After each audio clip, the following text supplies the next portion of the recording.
C'est avec plaisir que nous vous souhaitons la bienvenue au Gala d'intronisation 1992 au Temple de la renommée des sports du Québec, organisé par le Panthéon des sports du Québec.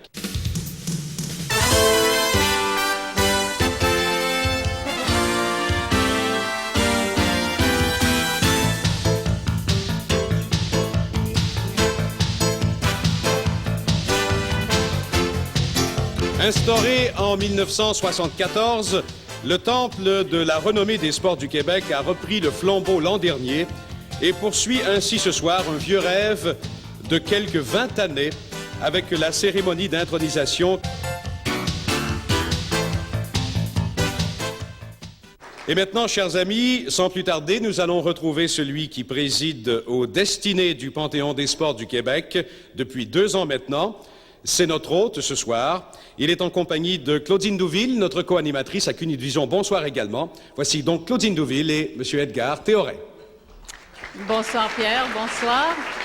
Alors Edgar, c'est un plaisir que de vous retrouver ici. Ce deuxième gala d'intronisation au Temple de la renommée du sport du Québec concrétise vraiment l'un des objectifs de ce Panthéon du sport du Québec. Eh bien oui, notre premier objectif, c'est d'introniser des vedettes, des athlètes, des bâtisseurs au Temple de la renommée.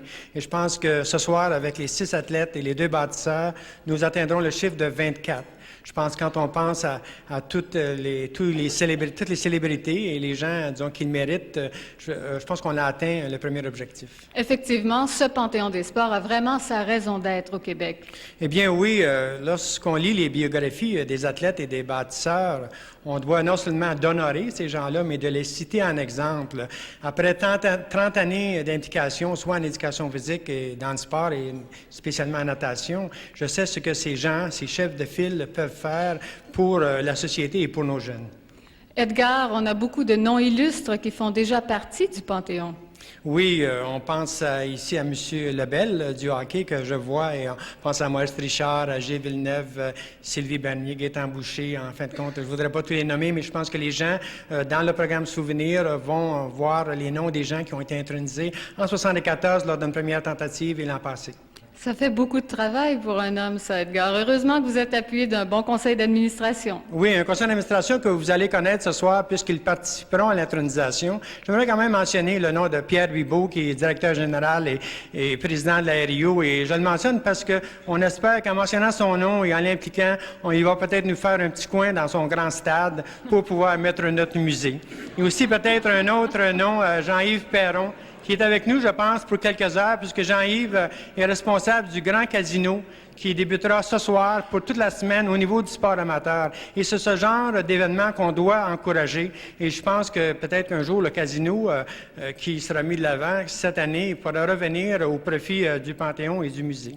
Edgar, on peut le voir ici ce soir et ça fait chaud au cœur. Les gens supportent vraiment l'action du Panthéon du sport du Québec. Oui, je suis bien fier de constater tout l'intérêt que les gens ont et je voudrais remercier messieurs les ministres Blackburn et Cadieux qui nous supportent de façon admirable, la Ville de Montréal qui nous supporte, la Commission sportive Concordia qui nous a donné un coup de main extraordinaire à organiser, nos commanditaires et en fin de compte, encore une fois, RDS qui nous fait confiance. Je sais que M. Janto, le président de RDS, est ici avec nous, qui nous font confiance et qui ont accepté de télédiffuser encore cet événement-là. Et on a besoin de ce support-là. Merci beaucoup, Edgar. C'est un peu votre soirée. On va vous la souhaiter excellente. Merci infiniment. Et je la souhaite à tous les gens aussi. Merci beaucoup. À vous, Pierre.